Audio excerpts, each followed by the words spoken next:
बरेली हिंसा के उपद्रवियों पर सीएम योगी का कड़ा प्रहार।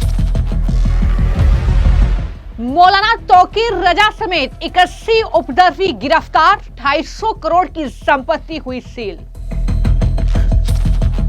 हिंसा के उपद्रवियों पर एनएसए के तहत हो सकता है बड़ा एक्शन।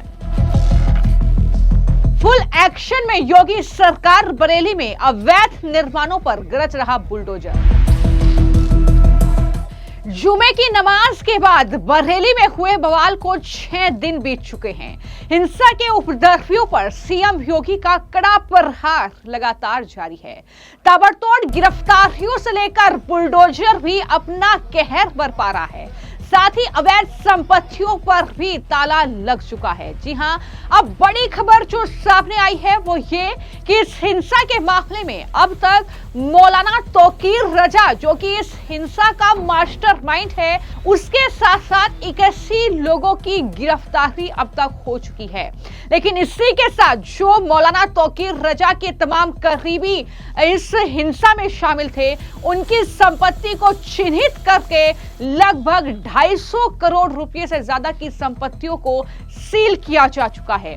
लगातार हमने आपको वो तस्वीरें दिखाई हैं जहां पर संपत्ति पर ताला लगा है, चाहे वो मौलाना तौकीर रजा की संस्था का दफ्तर हो, फिर चाहे वो उस वक्फ बोर्ड की जमीन पर बनी दुकानें हो, चाहे वो मौलाना तौकीर रजा के करीबी जिसने नाले की जमीन पर कब्जा करके ये पूरी मार्केट तैयार की थी, उस पर भी ताला लग चुका है और किसी भी वक्त इन दुकानों पर बुलडोजर गरज सकता है। तो ये 250 करोड़ रुपए से ज्यादा की संपत्ति है जिसे सील किया जा चुका है। इस बारे में बरेली के जो एसएसपी हैं अनुराग आर्य, उनकी तरफ से पूरी जानकारी दी गई है। उन्होंने बताया है कि अब तक किन लोगों की गिरफ्तारी हुई है और कितनी गिरफ्तारियां हुई हैं, किस तरीके से संपत्ति को सील किया जा रहा है, वो जानकारी भी उनके जरिए दी गई है। क्या जानकारी उन्होंने इस मामले को लेकर दी है, जरा सुनिए। को थाना कोतवाली क्षेत्र में जो घटना घटित हुई थी, उसमें कल तक पुलिस के द्वारा 73 अभियुक्तों को गिरफ्तार करके जेल भेजा गया था। आज टोटल 8 अभियुक्तों को पुलिस के द्वारा गिरफ्तार किया गया है, जिसमें 2 अभियुक्त पुलिस मुठभेड़ के दौरान थाना सीबीगंज की टीम के द्वारा गिरफ्तार किए गए हैं। इसके अलावा 6 अन्य अभियुक्त हैं, इसमें थाना कोतवाली के द्वारा डॉक्टर नफीस खान पुत्र अब्दुल वहीद और फरमान खां पुत्र नफीस खां, ये 2 अभियुक्त गिरफ्तार किए गए हैं। और थाना बारादरी पुलिस के द्वारा शान, मोहम्मद नदीम, रिजवान, अमान हुसैन और ताजिम, ये लोग गिरफ्तार किए गए हैं। इस प्रकार से टोटल हम लोगों के 8 अभियुक्त हैं जो आज की डेट में गिरफ्तार होकर जेल जा रहे हैं। टोटल पुलिस के द्वारा अब तक 81 अभियुक्त इसमें गिरफ्तार किए जा चुके हैं। हम लोगों की टीमें सीसीटीवी के माध्यम से, ICCC कंट्रोल रूम के जो फुटेजेज उपलब्ध हैं उसके माध्यम से, ड्रोन की जो फुटेजेज उपलब्ध हैं उसके माध्यम से लगातार इस आइडेंटिफिकेशन के लिए लगे हुए हैं कि कौन कौन ऐसे लोग थे जो भीड़ को उकसाने में और भीड़ को एग्रेसिव बनाने में शामिल थे। हम लोगों का मेन फोकस उन लोगों के ऊपर है जिन्होंने इस पूरे प्रोटेस्ट को ऑर्गेनाइज करने में और जो वहां पे भीड़ एकत्र हुई उसको एग्रेसिव बनाने में जिनकी अहम भूमिका थी, उसके संबंध में हम लोग इन्वेस्टिगेट कर रहे हैं। जो भी और लोग इसमें इस तरह की भूमिका में प्रकाश में आएंगे, हम लोग उसके खिलाफ कार्रवाई करेंगे। तो आपने बरेली के एसएसपी को सुना, जो पल पल की अपडेट इस बरेली हिंसा के बाद जो एक्शन हो रहा है, जितनी भी गिरफ्तारियां हो रही हैं, जो बुलडोजर की कार्रवाई हो रही है, उसको लेकर जानकारी साझा कर रहे हैं। मैं आपको जानकारी दे दूं कि जुमे की नमाज के बाद जो हिंसा बरेली में भड़की, उसको पुलिस ने भी एक सुनियोजित साजिश ही बताया है। जांच में यह सामने आया है कि दंगे की प्लानिंग 1 हफ्ते पहले से ही चल रही थी और इसमें बाहरी राज्यों से भी लोगों को बुलाया गया था। इस बवाल के जो मुख्य साजिश करता है वो है मौलाना तौकीर रजा और उनके करीबी आरोपी वही हैं जिन पर एक एक करके शिकंजा कसा जा रहा है। जो बरेली में मौजूद थे वो गिरफ्तारियां हो चुकी हैं, कुछ आरोपियों का एनकाउंटर करके गिरफ्तार किया जा रहा है। तो जो बरेली से बाहर अपना ठिकाना बना चुके हैं, जो फरार चल रहे हैं, उनको भी चिन्हित करके लगातार गिरफ्तारियां हो रही हैं। और बवाल के मामले में पुलिस ने शमशाद को भी गिरफ्तार किया है। शमशाद जो है वो इत्तेहाद मिल्लत काउंसिल, जो कि संस्था है मौलाना तोकीर रजा की, उसका जिलाध्यक्ष है। उस पर आरोप है कि नदीम खान और नफीस के साथ मिलकर उपद्रव करने की योजना उसने बनाई थी। नफीस और उसके बेटे फरमान को गिरफ्तार करने के अलावा 2 आरोपी एनकाउंटर के बाद गिरफ्तार किए गए हैं। और जैसा कि मैंने जानकारी दी कि कुछ संपत्तियां सील कर दी गई हैं और यह कहा जा रहा है कि वहां भी जल्द ही बुलडोजर चल सकता है। इससे पहले एक और जो मौलाना तोकीर रजा का करीबी था, उसके घर पर बुलडोजर की कार्रवाई हुई और लगातार बुलडोजर इसी तरीके से वहां पर गरज रहा है। बुलडोजर दरअसल जिस तरीके से पूरी कार्रवाई हुई है, 1 करोड़ का जुर्माना भी लगा है जहां पर बुलडोजर की कार्रवाई हुई है। इस पूरे मामले को लेकर एसएसपी अनुराग आर्य की तरफ से और ज्यादा जानकारी दी गई है। जब उनसे सवाल किया गया कि क्या एनएसए के तहत भी इन उपद्रवियों पत्थरबाजों पर कार्रवाई हो सकती है, तो एसएसपी का यह कहना था कि जांच चल रही है और परिस्थितियों के मुताबिक ही जो है एक्शन होगा।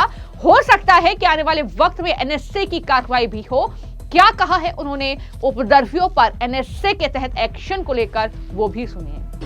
अभी तो हमारी इन्वेस्टिगेशन चल रही है और एनएसए की कार्रवाई परिस्थितियों को देखते हुए तत्कालीन समय जनपद में जो परिस्थितियां होती हैं उनको देखते हुए की जाती है। अभी हम लोग इस पॉइंट पर इन्वेस्टिगेट कर रहे हैं कि ये घटना किस प्रकार से हुई, किसके द्वारा की गई। क्या इन आरोपियों की संपत्ति चिन्हीकरण हो रही है सर?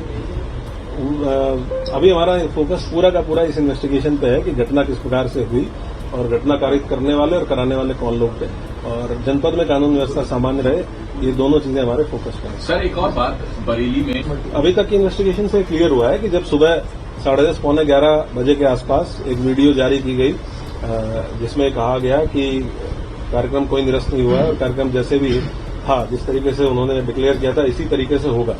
उसके बाद जो आईएमसी के पदाधिकारी हैं उनके द्वारा ये मैसेज कन्वे कराया गया कि सभी लोग सभी जगह जो जुम्मे की नमाज होगी वो 1 बजे होगी और उसके बाद लोग नमाज पढ़ने के बाद नौमेला मस्जिद, जहां पे पहले ज्ञापन का कार्यक्रम था, अपील में लिखा गया था कि ज्ञापन दिया जाएगा, वहां एकत्र होंगे और उसके बाद इस्लामिया कूच करेंगे। तो ये उस वीडियो जारी होने के बाद सुबह 10:30 पौने 11 बजे से लेके और 1 बजे के बीच में इस मैसेज को कन्वे किया गया कि जो जुमे की नमाज होगी वो 1 बजे होगी। क्योंकि नॉर्मली यहाँ नमाज आपने सही कहा कि वो लगभग 12:30 से और पौने 4 बजे के आसपास तक होती है, लेकिन उसकी टाइमिंग चेंज किया जाना उन 2-3 घंटों में और 1 बजे डिक्लेयर किया जाना, उससे ये क्लियर है कि वो सोची समझी साजिश के तहत ऐसा किया गया ताकि मैक्सिमम भीड़ इस्लामिया ग्राउंड की तरफ पहुंच सके। सर टॉपिक ने क्या बताया कि वहां पर अगर इस्लामिया ग्राउंड पहुंच जाती पूरी भीड़ तो क्या करने वाले थे?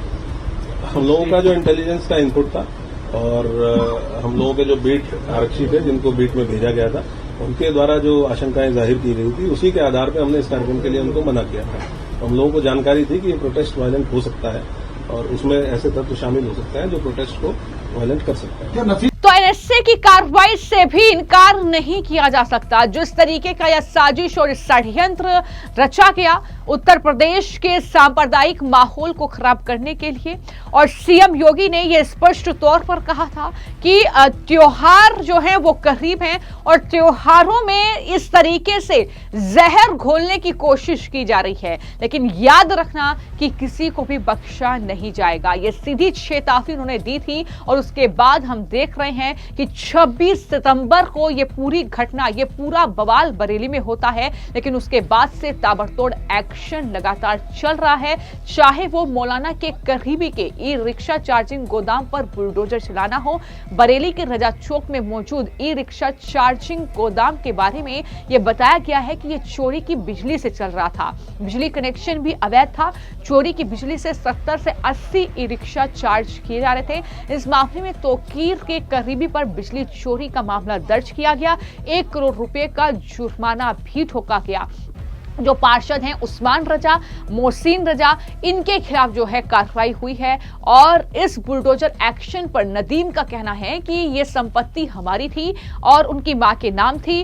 दावा किया जा रहा है कि उन्हें कोई नोटिस नहीं दिया गया। इस तरीके की बातें लगातार हो रही हैं, लेकिन स्पष्ट जो है आदेश दिया गया है सीएम योगी की तरफ से कि उपद्रवियों को किसी भी सूरत में बख्शा ना जाए। उनकी संपत्तियों को चिन्हित करके उस पर जाहिर तौर पर अगर वो अवैध है तो बुलडोजर की कार्रवाई की जाए, और वैसा ही एक्शन फिलहाल देखने को मिल रहा है। इस मामले को लेकर आपकी क्या राय है, हमें कमेंट बॉक्स में जरूर लिखें। धन्यवाद।